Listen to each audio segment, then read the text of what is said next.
Number one అంటారు. అసలైన number 1 Guru Kashi university.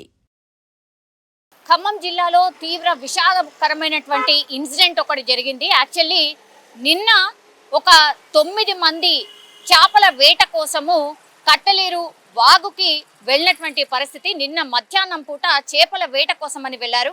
అయితే కట్టలేరు వాగు దగ్గర ఒక బుంగలాగా ఉంది. సో దాన్ని గమనించుకోకుండా వీళ్ళు చేపల వేటకు వెళ్ళినటువంటి 9 మంది ఎవరైతే ఉన్నారో అకస్మాత్తుగా అందులో ఆ బుంగలో పడిపోయినటువంటి పరిస్థితి. అయితే 9 మందిలో 3 ఇప్పటికీ కూడా జాడ లేకుండా ఉంది. అందులో నుంచి ఒక 2 మృతదేహాలు అయితే బయటపడ్డాయి, కానీ ఇంకొకరి మృతదేహం కోసం గాలిస్తున్నటువంటి సిచ్యువేషన్ అయితే కనిపిస్తోంది. నిన్న మధ్యాహ్నం పూట వీళ్ళందరూ కూడా చేపల వేటకు వెళ్ళారు. కట్టలేరు వాగుకి వెళ్ళినటువంటి వాళ్ళు వీళ్ళందరూ కూడా ఒకే గ్రామానికి సంబంధించినటువంటి వ్యక్తులు, బంజారా గ్రామానికి సంబంధించినటువంటి వ్యక్తులు. సో ఒక్కసారిగా ఈ ఇన్సిడెంట్ జరగడంతో మిగతా వాళ్ళు ఎవరైతే ఉన్నారో ఈ 6 ఆ బుంగ నుంచి ఎట్లాగో అట్లా అదృష్టవశాత్తు బయటపడ్డారు. కానీ ఈ 6 ఇచ్చినటువంటి సమాచారంతో ఎన్డీఆర్ఎఫ్కి సంబంధించిన సిబ్బంది రంగంలోకి దిగినటువంటి పరిస్థితి, గజ ఈతగాళ్ళు కూడా రంగంలోకి దిగినటువంటి పరిస్థితి. ఒక 25 మంది పూర్తిగా నిన్న సాయంత్రం వరకే ఇన్సిడెంట్ తెలవడంతో అక్కడికి చేరుకున్నారు. కానీ రెస్క్యూ చేయడానికి మాత్రం అక్కడ వాగు కావడం, అట్లాగే అక్కడ లైటింగ్కి సంబంధించి ఎట్లాంటి ఏర్పాట్లు చేయడానికి ఆస్కారం లేకపోవడం, ఇవన్నీ కూడా రెస్క్యూ చేయడానికి ఆటంకం కలిగించింది అనుకోవచ్చు. అట్లాగే ఈ 3 పాపం ఈ 3 ఎవరైతే చనిపోయారో ఈ 3 చనిపోవడానికి రీజన్ ఏంటంటే రెస్క్యూకి సంబంధించి పూర్తి స్థాయిలో ఇన్ఫర్మేషన్ తొందరగా తెలవకపోవడం, ఆ తర్వాత చీకటి పడ్డంతో పాపం వీళ్ళని కాపాడలేకపోయారు. అక్కడ ఉన్నటువంటి వాళ్ళు కావచ్చు, గజ ఈతగాళ్ళు, ఎన్డీఆర్ఎఫ్ సిబ్బంది కావచ్చు. నిన్న సాయంత్రం జరిగినప్పటికీ కూడా ఈరోజు పొద్దున వరకు కూడా రెస్క్యూ ఆపరేషన్ స్టార్ట్ కాలేదు. దీంతో ఆ కుటుంబ సభ్యులు కానీ ఇప్పుడు వీళ్ళతోటి ఎవరైతే వేటకు వెళ్ళారో, చేపల వేటకు వెళ్ళారో వాళ్ళు కానీ ఏమి చేయలేని నిస్సహాయ స్థితిలో ఉండిపోయారు. దీంతో పాపం 3 అందరూ కలిసి వెళ్ళినటువంటి వాళ్ళు ఇప్పుడు 3 మృతదేహాలు బయటపడినటువంటి ఆ పరిస్థితి అయితే కనిపిస్తోంది. ఈ ఇన్సిడెంట్ జరిగినప్పుడు యాక్చువల్లీ అక్కడ ఏం జరిగింది ఏంటి అని ఇప్పుడు ఈ 6 ఎవరైతే తప్పించుకున్నారో చేపల వేటకు వెళ్ళినటువంటి వాళ్ళని ఇన్ఫర్మేషన్ కనుక్కునే ప్రయత్నం చేసినప్పుడు అక్కడ ఒక బుంగలాగా ఉంది, అది మేము గమనించుకోలేదు.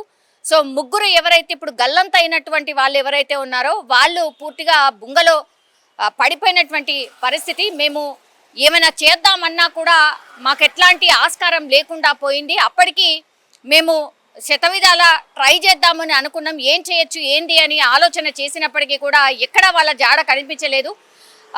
వాళ్ళు పూర్తిగా ఆ బుంగలో పడిపోయినటువంటి పరిస్థితి ఉంది అనేటువంటి మాట ఇప్పుడు ఈ 6 ఎవరైతే తప్పించుకున్నారో, త్రుటిలో తప్పించుకున్నారో వాళ్ళు చెప్తున్నటువంటి మాట. వాళ్ళు వెంటనే వీళ్ళ కుటుంబ సభ్యులకు సమాచారం ఇవ్వడం, అట్లాగే గజ ఈతగాళ్ళు ఎవరైతే ఉంటారో వాళ్ళకి సమాచారం ఇవ్వడం, దెన్ ఎన్డీఆర్ఎఫ్ సిబ్బంది కూడా రంగంలోకి దిగినప్పటికీ కూడా ఇదంతా జరిగేసరికి సాయంత్రం అయిపోయింది. దీంతో చీకటి పడ్డంతో రెస్క్యూ చేయలేకపోయారు. అందుకని వీళ్ళ ప్రాణాలు పోయినటువంటి పరిస్థితి. కానీ వీళ్ళు ఏమైనా కొత్తగా ఇట్లా చేపల వేటకు వచ్చారా అంటే కాదు, యాక్చువల్లీ వీళ్ళ వృత్తే చేపల వేట.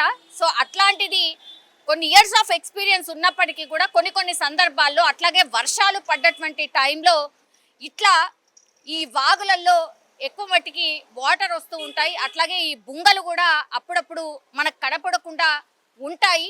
ఇట్లాంటి సందర్భంలో వాగులో ఎన్నిసార్లు వేటకు వెళ్ళినప్పటికీ కూడా కొన్ని సందర్భాల్లో ఏర్పడకుండా ఇట్లా బుంగలు ఏర్పడడం, ఆ తర్వాత ఎంత గజ ఈతగాళ్ళైనా బయట పడకపోవడం వంటి సంఘటనలు కూడా జరుగుతుంటాయి అన్నటువంటి మాట ఇప్పుడు ఈ వేటకు వెళ్ళినటువంటి వాళ్ళు చెప్తున్నటువంటి పరిస్థితి.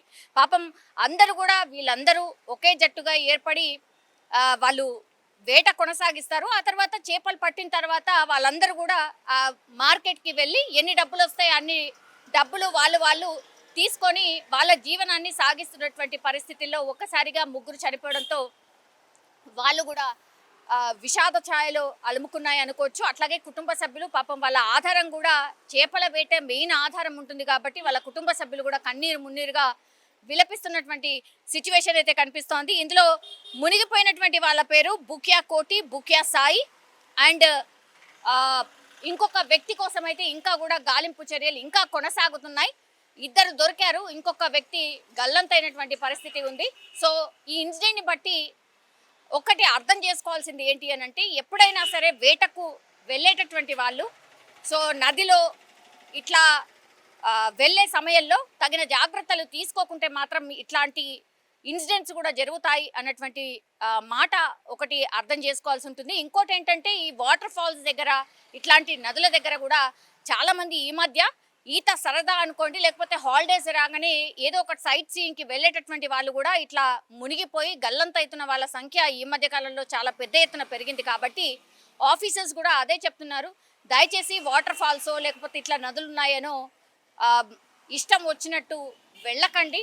ఇగో ఇట్లా ఎంత వేటకు వెళ్ళే వాళ్ళు ఎవరైతే రోజు వేట చేసే వాళ్ళ పరిస్థితి ఇట్లాంటిది ఉంది. కాబట్టి తెలియని ప్రదేశంలో నీళ్లు ఉన్నాయి కదా, ఎంజాయ్ చేద్దాము అని వెళ్ళేటటువంటి వాళ్ళు ఇంకెంత జాగ్రత్తగా ఉండాలో దయచేసి ఇట్లాంటి ఇన్సిడెంట్ జరిగినప్పుడు గుర్తుంచుకోండి అన్నటువంటి మాట చెప్తున్నటువంటి సిచ్యువేషన్ అయితే కనిపిస్తోంది. పాపం జస్ట్ చేపలకు వేటకు వెళ్ళినటువంటి వాళ్ళు ఇప్పుడు గల్లంతై పాపం చనిపోయిన సిచ్యువేషన్ అయితే ఇక్కడ కనిపిస్తోంది.